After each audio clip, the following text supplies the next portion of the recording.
verdade. Cumpre teu chamado para mim. Sei que não há tempo pra duvidar. Proclamar o evangelho é o meu dever. Usa minha boca. Eu convido os irmãos a estarem abrindo lá no Salmo de número 78, 78. E foi algo que já há algum tempo Deus tem falado-se muito ao meu coração. E agora vamos aproveitar que estão os pais aqui, talvez alguns já avós, outros que não são pais ainda, outros que podem ser tios, tias, enfim, mas a palavra é para nós, para a nossa geração hoje. Nossa geração hoje. Os pequeninos já estão ali recebendo uma palavra adequada ao entendimento deles, mas Deus tem uma palavra para nós.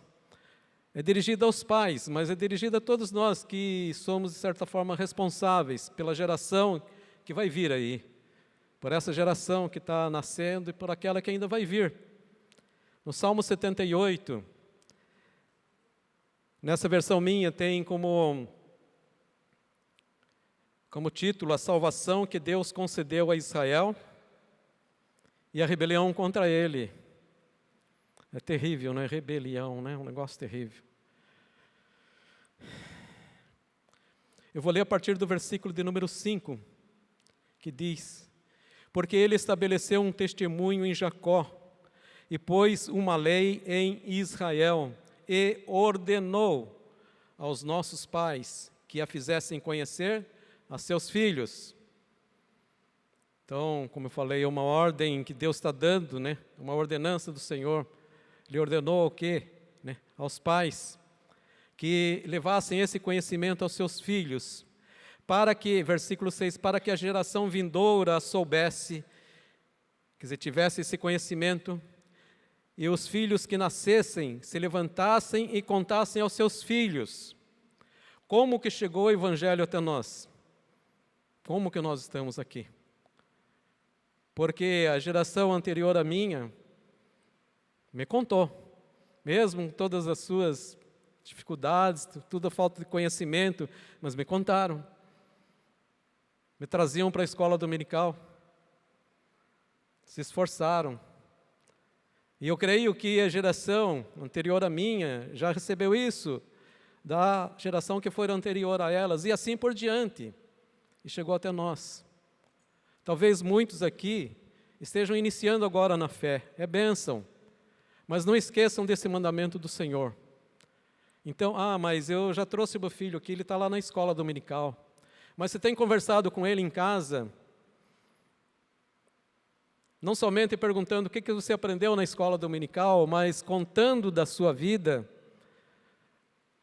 o que Deus tem feito na sua vida. Isso é muito importante para eles. Então, o que ele diz aqui chama uma responsabilidade, né? Para que uma geração pudesse estar mencionando todas essas coisas, a geração seguinte. Diz o versículo de número 7, para que eles, nessa geração seguinte, pusessem em Deus a sua esperança e não se esquecessem das obras de Deus, mas guardassem os seus mandamentos. Para que eles, né, tenham essa esperança em Cristo. Então, aquilo que você contar, né? Eu não fui tão bom nisso, mas procuramos, né, levar isso aos nossos filhos, e graças a Deus eles estão, né, no caminho do Senhor. E já estão ensinando, né, os seus filhos. Então, os que são maiores já estão procurando desenvolver aquilo que já receberam, né? Mas tem os novinhos ainda, né? Tem uma neta de 18 anos que vai fazer aí daqui a uns dias, e uma outra que vai completar 2 anos, 2 aninhos. Né? E essa, então, precisa mais. Né? Então, precisa que os seus pais... E na última vez que eu estive lá com eles, e aconteceu um seminário na igreja que eles frequentam, e nós estávamos lá, e o seminário era abençoando gerações.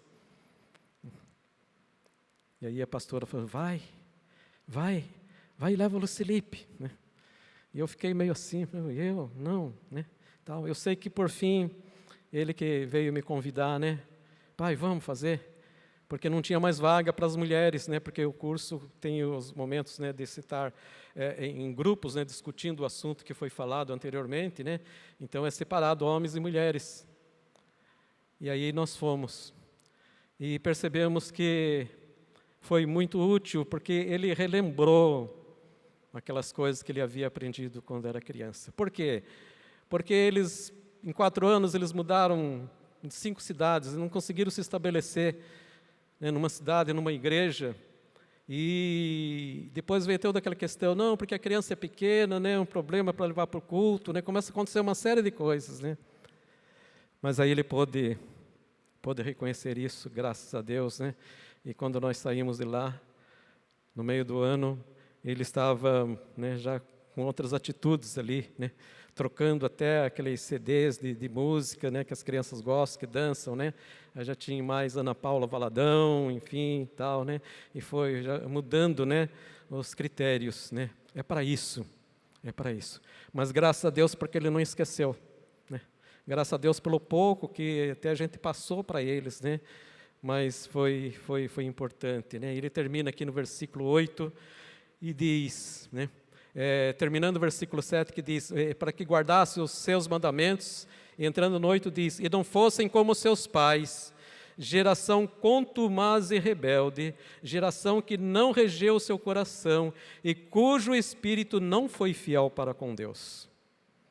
Então, quando nós deixamos, né, de orientar os nossos pais, de falar a respeito daquilo que Deus tem feito nas nossas vidas, nós estamos sendo uma geração rebelde diante do Senhor. Já faz algum tempo.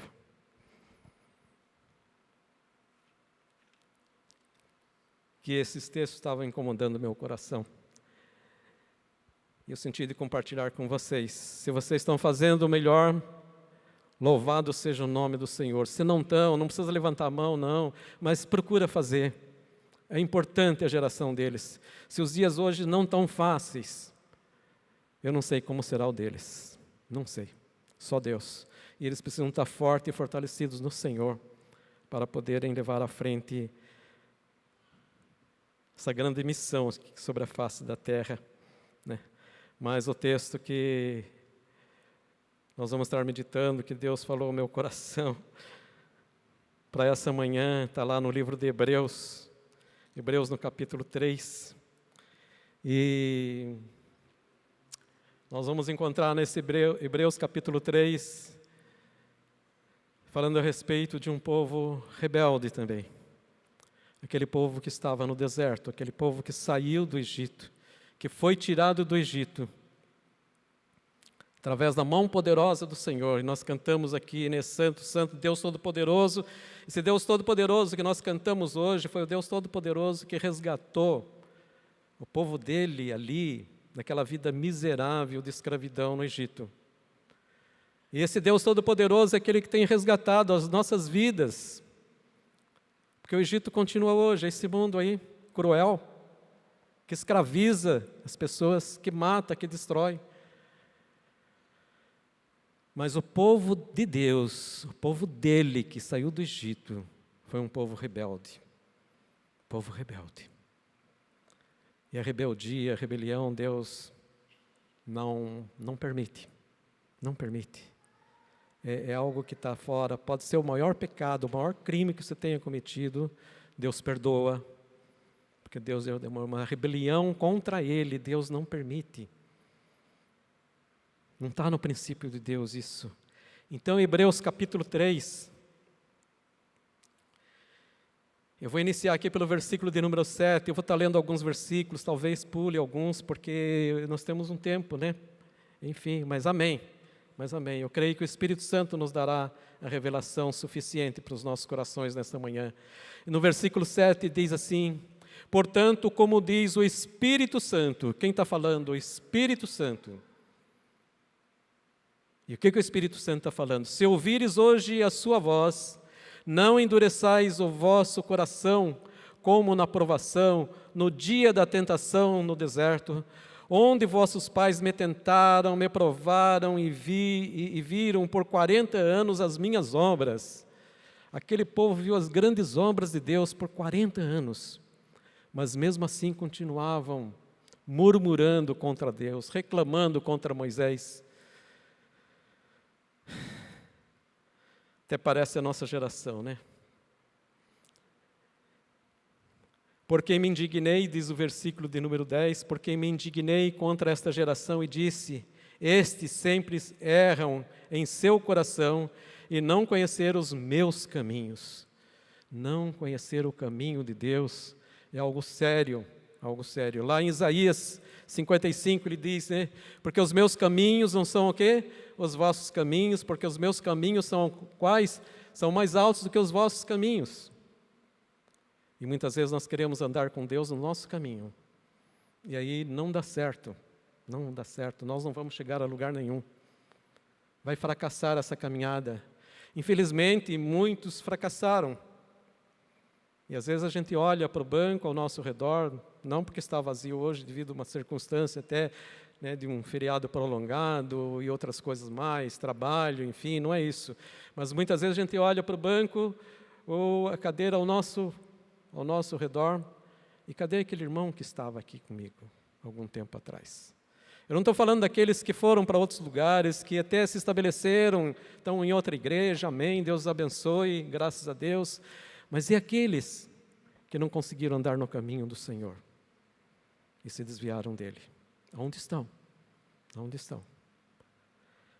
Viram os grandes, né? Como diz aqui no versículo número 9, viram por 40 anos as minhas obras. Viram. A grande maioria, ou quase todos desses, passaram por um encontro, passaram por um fogo no altar e viram grandes coisas maravilhosas. Mas onde estão? Estão andando nos seus caminhos e não nos caminhos do Senhor.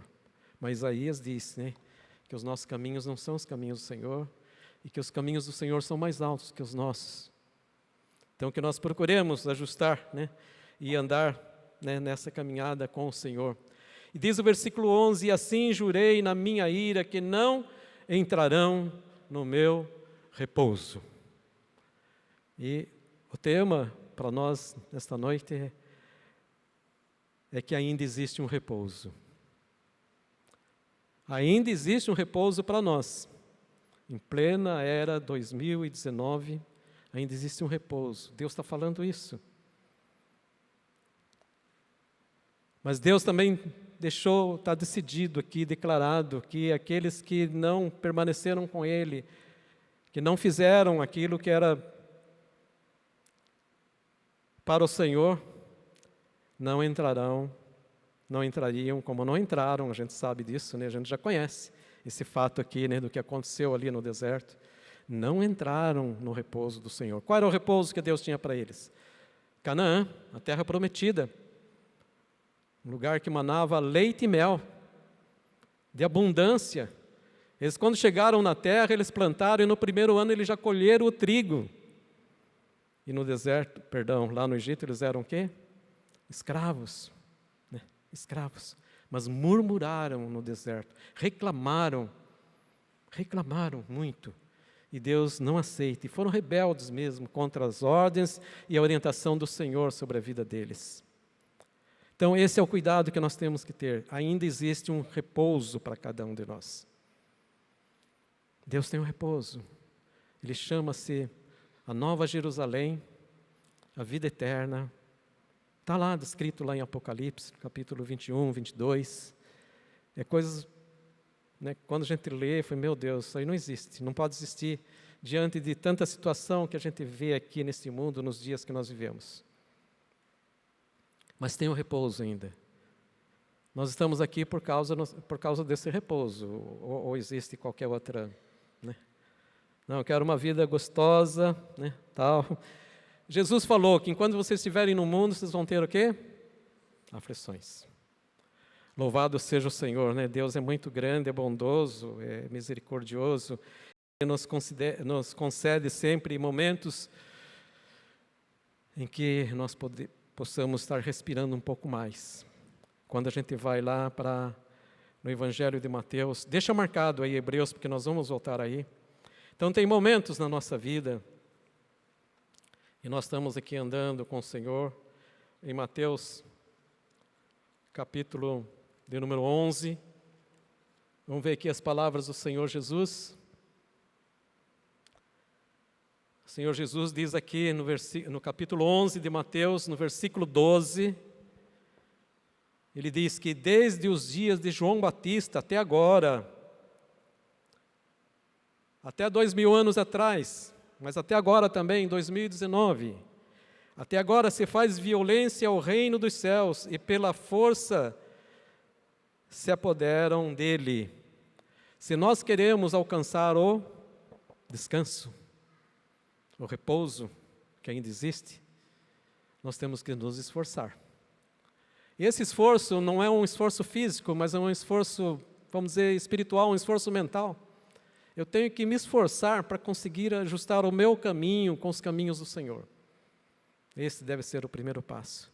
Então, coisas que nós temos que tirar da nossa vida por completo, né? Qualquer tipo de murmuração, de reclamação, seja ela qual for, seja ela contra as autoridades que cometem, né, essas coisas aí, não vamos entrar nesses méritos aí, enfim, mas que a gente tire isso do nosso coração. Nós cantamos aqui, Santo, Santo, Santo, Deus Todo-Poderoso. E esse Deus Todo-Poderoso tem feito diferença nas nossas vidas. Tem feito. E Ele quer fazer muito mais. Ele preparou esse repouso. Jesus diz que na casa do Pai dele existe o quê? Muitas moradas, né? Que quando tudo estivesse preparado, né? Tem uma versão que diz que são mansões celestiais. Quando tudo estivesse preparado, Ele falou que Ele voltaria para nos buscar, para que aonde Ele estivesse, nós estaríamos também. Esse é o desejo de Deus. E Jesus está nesse repouso, está nesse lugar, e está lá trabalhando, preparando esses lugares para nos receber. Que bênção, né? Que bênção. Então, nós temos que tomar uma posição conosco mesmo, de estar mudando, né, a nossa forma de pensar, de agir, e tirar por completo nessa murmuração. Né? Mas, enquanto isso, Deus dá condições que a gente possa tomar um fôlego, né, no dia a dia, porque aqui no mundo, Jesus falou que nós vamos ter aflições. E aí, nesse mesmo capítulo de número 11, a partir do versículo 28, Jesus diz assim: Vinde a mim, quem? Os que estão cansados, os que estão oprimidos, os que estão sobrecarregados. Sobrecarregados é uma carga, né, maior do que aquele que a gente possa suportar, né? E nós temos percebido isso, que muitas vezes nós estamos nessa situação. Nós estamos cansados da vida, cansado do dia a dia, cansado de todas essas situações que nos cercam. E Jesus está falando: venham a mim, estou aqui. E muitas vezes nós não vamos a Jesus. Muitas vezes nós procuramos outros atalhos, outros caminhos, outras direções e não vamos a Jesus. Vinde a mim todos que estão cansados, oprimidos, e eu vos aliviarei. Esse alívio é um alívio momentâneo, é por um período, por um tempo. Mas a hora que a gente precisa, volta a Ele. Ele está sempre disposto a nos atender. Ele diz no 29, tomai sobre vós o meu jugo, aprendam de mim, que sou manso e humilde de coração. Mas eu não sou assim não, eu sou pavio curto, sangue quente. Eu dou um boi para não entrar na briga, mas uma boiada para não sair dela. Nós ainda somos assim. Nós somos dessa forma. Infelizmente. Vocês aprendam comigo, eu sou manso e humilde de coração. E aí vocês vão encontrar o quê? Descanso para as vossas almas. Muitas vezes nós não estamos cansados fisicamente, mas o nosso interior, nossa alma, os nossos sentimentos estão cansados. E Jesus está deixando aqui, né, uma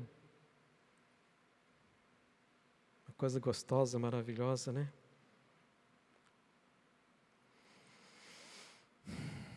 Porque o meu jugo é suave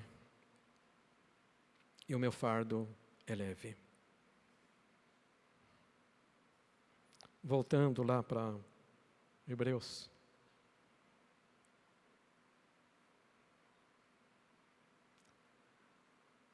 Aí no versículo 12 do capítulo 3 de Hebreus, ele diz: Vede, irmãos, que coisa. Ele já falou ali, né? Não endureçam o vosso coração. Porque quando a gente endurece o coração, a gente murmura mesmo. E a gente perde a razão da vida, das coisas. Mas no versículo 12 ele diz: Vede, irmãos, que nunca haja em qualquer de vós um coração mau e infiel para se afastar do Deus vivo. Meu, que conselho, hein? O coração mau, um coração infiel, ele está afastado de Deus. Porque Deus é fiel, Deus é bom, a gente canta aqui, né? Deus é bom, muito bom, o tempo todo Deus é bom. E não é mau. Mas um coração mau, um coração infiel, se afasta de Deus. Podemos estar sentados aqui nesses bancos, mas estamos afastados de Deus. Estamos fora, não estamos em sintonia, estamos fora do caminho do Senhor. Vir à igreja não quer dizer que seja alcançado. A igreja vai ajudar muito, eu creio. E eu posso dizer isso porque me ajudou muito. Também tive muitas falhas, muitos erros, muitas fraquezas, muitas quedas. Mas a igreja me ajudou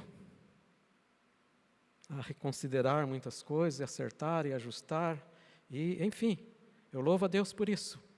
E aí ele diz no 13, antes, né, de vocês agirem dessa forma, exortai-vos uns aos outros todos os dias, durante o tempo que se chama hoje, não é amanhã, é hoje.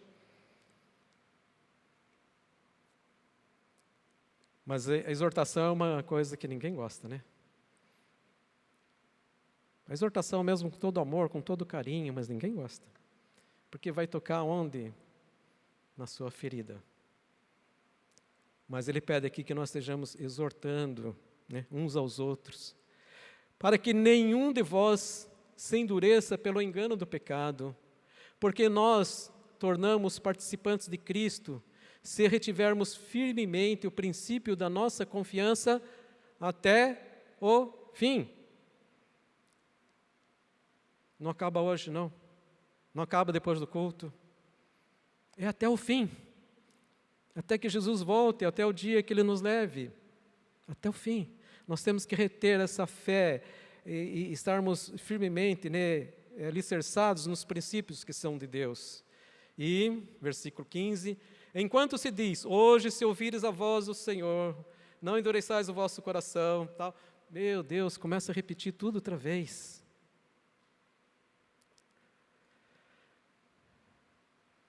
E as repetições são para que a gente possa gravar realmente o que Deus espera de cada um de nós. Davi, o homem chamado segundo o coração de Deus, eu demorei tanto para entender esse homem segundo o coração de Deus, depois de ter feito tudo o que ele fez, de ser o que ele foi, enfim. Mas no Salmo 51, ele confessa e ele se arrepende diante do Senhor. E ali ele diz uma coisa importante que ele encontrou, ele mesmo encontrou. Diz que um coração contrito, um coração quebrantado, que Deus não desprezará jamais. Ele encontrou isso. Então, podemos nos derramar diante do Senhor e pedir, né, que Ele nos conceda um coração quebrantado. Tem um canto que diz, eu quero, né, meu coração igual a ti, mais ou menos isso, né? Quero um coração igual ao teu. Eu acho que é isso. Que nós possamos pedir isso para o Senhor. Será que vai ser muito caro? Deus vai exigir muito de nós? Não, não. Deus nos ama com amor tremendo, amor grande, amor maravilhoso, maravilhoso demais, né? E Ele está falando isso, né? Se ouvires a voz do Senhor, não endureça o vosso coração, como no dia da provação, versículo 16, porque havendo-a alguns ouvido, o provocaram, mas nem todos que saíram do Egito por meio de Moisés, mas com quem se indignou por causa dos 40 anos, não foi porventura com os que pecaram, cujos corpos caíram do deserto, a quem jurou que não entrariam no repouso, senão aos que foram desobedientes, e vemos que não puderam entrar por causa da sua incredulidade. Porque não creram nesse Deus todo-poderoso. A fé é uma coisa tremenda, né? Uma coisa que está dentro dos nossos corações. Não creram nesse Deus todo-poderoso. Lá em Jeremias, ele falou: buscar-me-eis e me achareis quando me buscardes de todo o vosso coração. Por completo, por completo. Eu sou do Senhor e o Senhor é meu e não abro mão. É por completo. A palavra diz lá em Gênesis que Enoque andava com Deus. Não é que Deus andava com Enoque, não. Enoque andava com Deus. Significa que Enoque caminhava no caminho de Deus, no caminho que era mais alto do que o dele. Ele tomou essa decisão na vida. E aí Enoque não passou pela morte. Que bênção, não é? Foi direto para o repouso. Oh, glória! Versículo 19, e não puderam entrar por causa da sua incredulidade. No capítulo 4, versículo 1 diz: temamos, pois, que porventura, deixada a promessa de entrar no seu repouso, pareça que alguns de vós fique para trás. Alguém já assistiu aquele filme Deixados para Trás? É uma dura realidade, né? Ele é um filme, conta muitas coisas ali no meio, enfim, tudo mais. Mas é a realidade mesmo. Aqueles foram deixados para trás. Jesus veio e eles ficaram para trás. Vamos ter o cuidado, né, de não ficarmos para trás, de não sermos deixados. Lendo um livro, acho que o pastor Ernesto Nini fala sobre arrebatamento, e ele diz que no dia da volta do Senhor Jesus, no dia do arrebatamento da igreja, e nós cantamos aqui, né? O rei está voltando, o rei está voltando, a trombeta está soando, o meu nome a chamar. Né? E quando canto aquele cântico ali, aquela parte, ele vai chamar pelo meu nome. Né? Nós vamos ouvir o nosso nome. Mas o pastor Ernesto Nini, ele mostra uma cena ali naquele livro, falando a respeito da volta do Senhor Jesus, do arrebatamento da igreja. Né? E quando Jesus fala sobre isso, ele falou que estarão duas no campo, uma será tomada, a outra será deixada. Né? Enfim, estarão dois trabalhando no mesmo lugar, um será levado, outro ficará. E nesse livro, o pastor Ernesto Nini, então, ele conta que foi um desespero muito grande, porque o mundo continua sendo mundo. Eu tinha medo quando era pequeno, que falava isso na igreja, né? Falava sobre o fim do mundo. Falei, meu Deus, né? Tinha um medo. Aquela noite eu não dormia, né? Mas eu entendo que o mundo continua. O mundo vai ficar aqui, as pessoas vão ficar aqui. Só vai ser levado aqueles que pertencem ao Senhor Jesus. E pastor Ernesto Nini, ele mostra ali naquele livro, relatando, dizendo que será um desespero. E que no dia seguinte, né, todo mundo vai sentir falta, né, uma família que sente falta do esposo, ou do filho, ou da mãe, e é um colega de trabalho, né, e será um caos tremendo, né, porque muitas das coisas não estarão funcionando. Quando faz uma greve de ônibus em São Paulo, para tudo aquilo, né, coisa terrível, né? Pensou quando nada funcionar? Ou funcionando 30% só? Né? E você vai cedo na padaria, não tem pão ainda, né? Por quê? Porque o padeiro não veio, e ele vai falar um monte daqueles nomes e tal, né? Só que o padeiro tinha Jesus no coração, o padeiro foi. Mas o pastor Ernesto Nunes, que é o mais incrível, é que depois de procurarem nos hospitais, né, nas delegacias, em todos os locais possíveis que possa ter acontecido alguma coisa, até no necrotério, eles lembram, né? Mas aquele nosso filho gostava sempre de ir lá numa igreja tal. Será que ele não foi para lá? Fanático que ele é? E aí as pessoas começaram a se dirigir, né, para essas tais igrejas. E chegaram lá, a porta da igreja estava fechada. Por que será, hein? A porta da igreja estava fechada, mas o mais incrível que o pastor Ernesto Nunes relata nesse livro é que muitos irmãos crentes daquela igreja, membros daquela igreja, estavam do lado de fora com as suas Bíblias na mão, reclamando que o pastor era muito dorminhoco e não tinha chegado a tempo. Por isso ele diz aqui: temamos, pois, que porventura deixada a promessa, nós temos a promessa de entrar na terra do descanso. A promessa é dada por Deus. Deus é fiel, Ele não mente. Mas ele termina o versículo dizendo assim: pareça que algum de vós fique para trás. Infelizmente. Aqui já não estamos mais lá no deserto. Aqui nós já estamos nos nossos dias. Versículo 2: porque também a nós foram pregadas as boas novas, como a eles, mas a palavra da pregação nada lhes aproveitou, porquanto não estavam misturados com fé naqueles que a ouviram. A palavra foi pregada, a palavra foi ministrada, mas eles não estavam com fé naquela palavra que eles ouviram. Não adiantou. Não adiantou.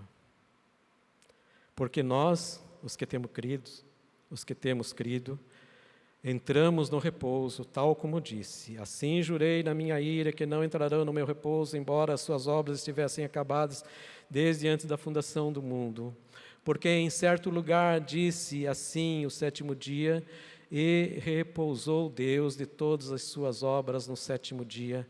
E outra vez nesse lugar não entrarão no meu repouso. Até essa expressão aí que Deus repousou, Deus ficou cansado, né? Trabalhou 6 dias, ficou cansadíssimo, e aí ele falou: não, esse dia agora eu vou descansar, né? Vou deitar lá embaixo daquela amendoeira, né? Pôr uma rede lá, vou descansar. Deus não descansou. Jesus mesmo falou meu pai trabalha até hoje. Deus nunca descansou. Deus não fez esse dia para ele, Deus fez esse dia para nós. Então nós precisamos de um descanso a cada período de trabalho. Mas ele está falando de um descanso, não é esse que acontece, né? Nosso aqui, a cada 6 dias nós temos um dia para descansar. Mas ele está falando aqui de um descanso para a vida eterna, para todo sempre. E pode ser que alguns não entrem por causa da sua rebelião, por causa da sua murmuração contra o Senhor. Deixa marcado aí Hebreus, vai comigo ali em 1 Coríntios, capítulo de número 11, capítulo 10, 1 Coríntios, capítulo 10.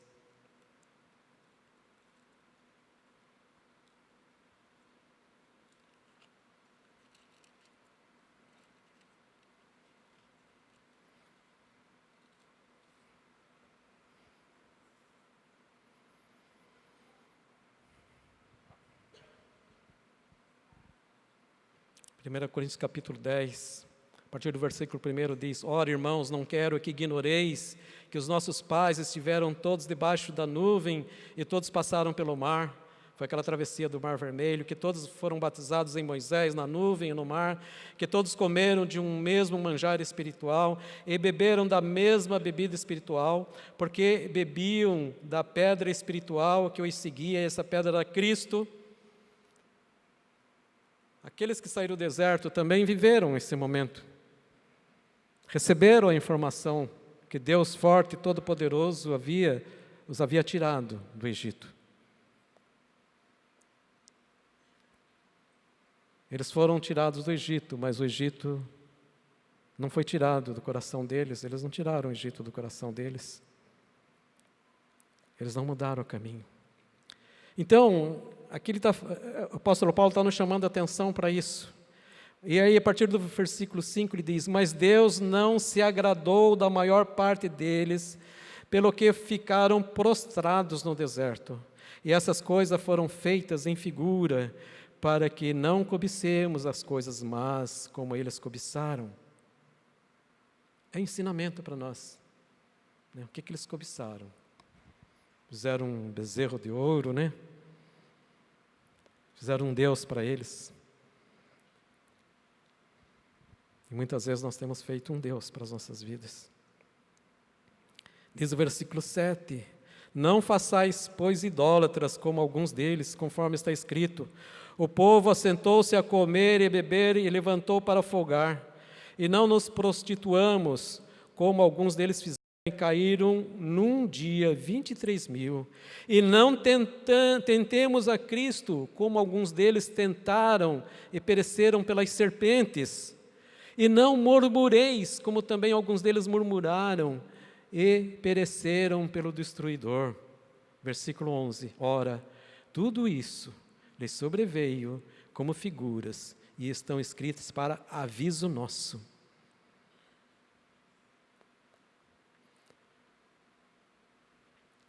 Já naquele tempo de Paulo, né? Precisou que Paulo relatasse assim. E aí já se passaram, vamos dizer, 2.000 anos, arredondar a conta aí. E parece que a situação continua a mesma. Tudo isso foi escrito para aviso nosso, para quem já são chegados os fins dos séculos. Está aí. Jesus está batendo a porta querendo entrar. Está aí.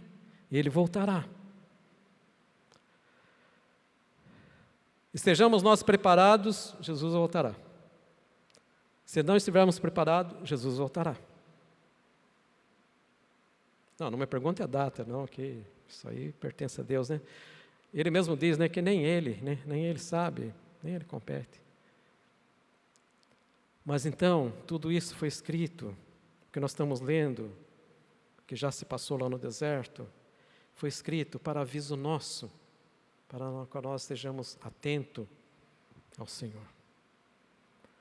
Enquanto isso, Ele está cuidando de nós, está suprindo as nossas necessidades.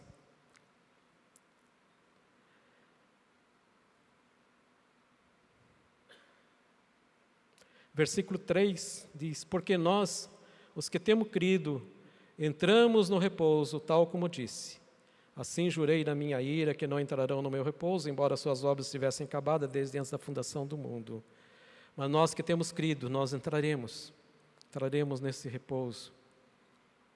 No versículo 9 ele diz: portanto, resta ainda um repouso para o povo de Deus. E aí, quem se diz povo de Deus, né? É mesmo quando Deus aparece a Salomão, ali em Crônicas capítulo 7, ali, ele fala assim: o meu povo, que se chama pelo meu nome, se humilhar, orar, buscar a minha face, se converter dos seus maus caminhos. São etapas que a gente tem que ajustar para que os nossos caminhos sejam convertidos ao caminho do Senhor, para que nós andemos nos passos do Senhor. E Enoque tomou essa posição, ele desejou isso, e foi uma vida de vitória, né? Vitória grande na vida dele. No versículo de número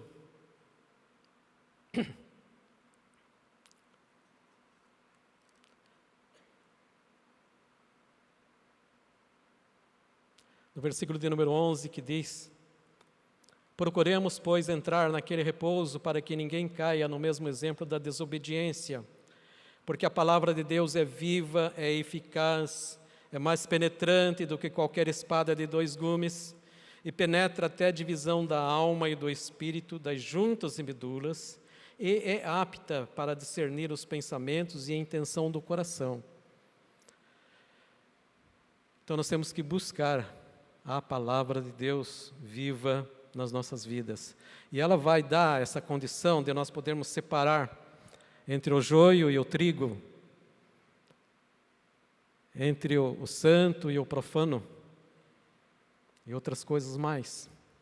Ela é penetrante, ela corta, né, espada de 2 gumes, que ela corta dos 2 lados. E ela é apta até para discernir entre a salvação eterna e a condenação eterna. Então, é buscar na palavra, buscar nos ensinamentos que Jesus deixou para cada um de nós. Está aqui. A palavra diz que é viva, e ela tem um efeito, e serve para isso. Aí compete, né, está em cada um de nós, né, desejarmos entrar nesse repouso.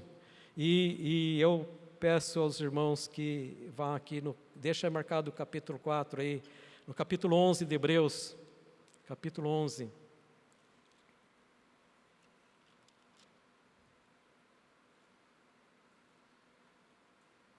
Capítulo 11, que é o capítulo da fé.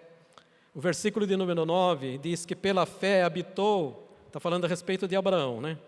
Versículo 8 que diz: pela fé Abraão, sendo chamado, obedeceu, indo a um lugar que havia de receber por herança, e saiu sem saber para onde ia. E pela fé, versículo 9, pela fé ele habitou na terra da promessa, como em terra alheia, morando em cabanas com Isaque e Jacó, herdeiros com ele da mesma promessa. Versículo 10, porque ele esperava a cidade que tem fundamentos, da qual o artífice e construtor é Deus. Ele aguardava essa, por isso ele habitava em tendas, ele não tinha uma moradia fixa. Mas ele aguardava sim, a Nova Jerusalém. Essa é a cidade que tem os fundamentos e o que o construtor é Deus. E lá Jesus está erguendo as mansões celestiais para cada um de nós, nos esperando. Ele falou: um dia eu vou voltar, vou buscar vocês, que eu quero que onde eu estou, vocês estejam também. Que bênção, né? Muita bênção. E será que nós vamos nos esforçar para chegar nesse lugar? E vai comigo aí no finalzinho, Apocalipse, capítulo de número 21, finalzinho da Bíblia.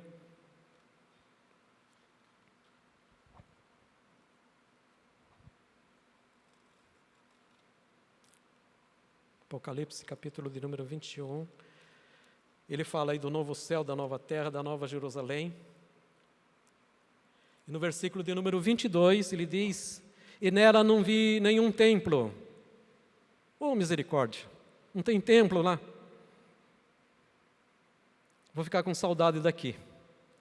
Nela eu não vi nenhum templo, porque o seu templo é o Senhor, Deus Todo-Poderoso e o Cordeiro. Não temos mais que sair de casa, pegar um trânsito, né? Às vezes chuva, tantos impedimentos que ocorrem, né? Não vai haver mais isso. Lá não vai haver morte, nem choro, nem dor, nem separação, nem nada, né? Lá é o repouso que Deus está preparando para cada um de nós. Mas tomar cuidado para que ninguém falhe nessa caminhada, para que consiga chegar nesse lugar maravilhoso. Versículo, voltando lá para Hebreus 4.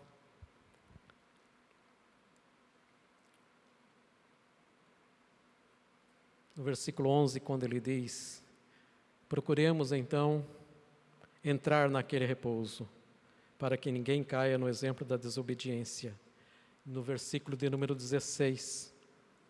Cheguemos, pois, com confiança ao trono da graça, para que possamos alcançar a misericórdia e achar a graça, a fim de sermos ajudados no tempo oportuno. Hoje é o tempo de nós chegarmos ao trono da graça, através de uma busca, de uma intimidade com o Senhor. Para quê? Para que nós possamos alcançar essa misericórdia de Deus nas nossas vidas, achar a graça e sermos ajudados no tempo oportuno. Qual o tempo oportuno? Até a volta do Senhor Jesus. Hoje é o tempo de ajustarmos todas essas coisas nas nossas vidas. Vou estar chamando o louvor, mas eu quero que você volte lá em Apocalipse, capítulo de número 3. Eu gosto muito desse. Então esse é o tempo da misericórdia de Deus, do socorro de Deus, do perdão, do poder agindo, nas nossas vidas. E se nós estamos aqui, é porque o poder de Deus tem agido nas nossas vidas. Mas vamos estar encerrando com esse Apocalipse, capítulo de número 3.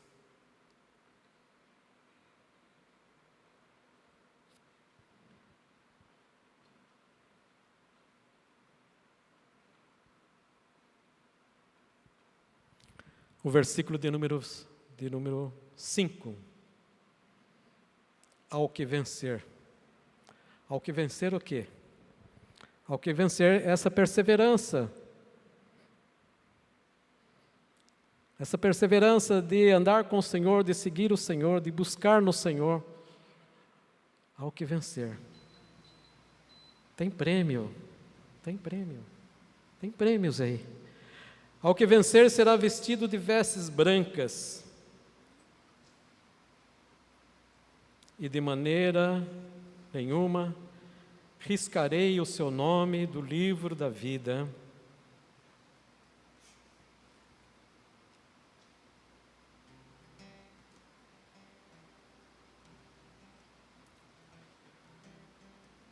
De maneira nenhuma o nosso nome será riscado do livro da vida. E Jesus diz aqui: confessarei o seu nome diante do meu Pai e diante de todos os seus anjos.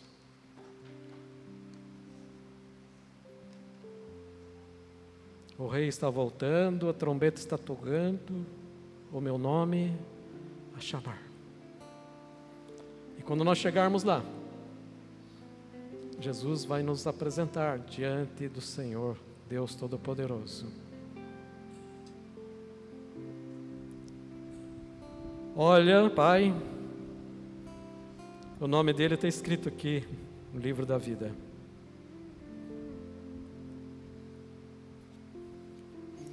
Quando ele diz aqui, de maneira nenhuma vai riscar o nosso nome do livro da vida, porque não são coisas, tem coisas que nós falhamos sim.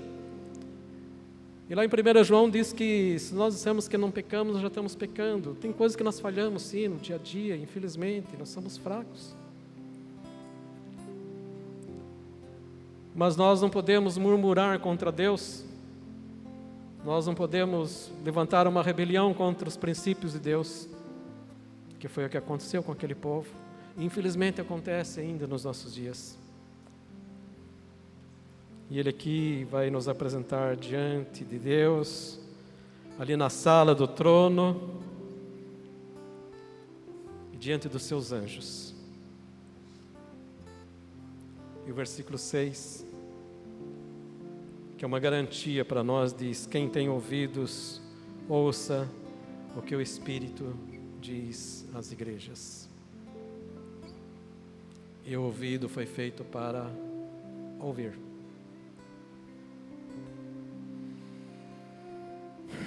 Que o Espírito Santo revele aos nossos corações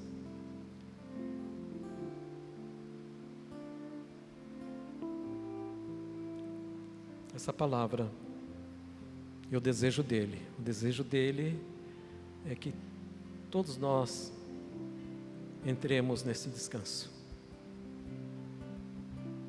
Deus não quer punir ninguém. Ele Ele nos ama com um amor tão intenso que Ele deu o seu Filho, o Senhor Jesus, em pagamento das nossas dívidas.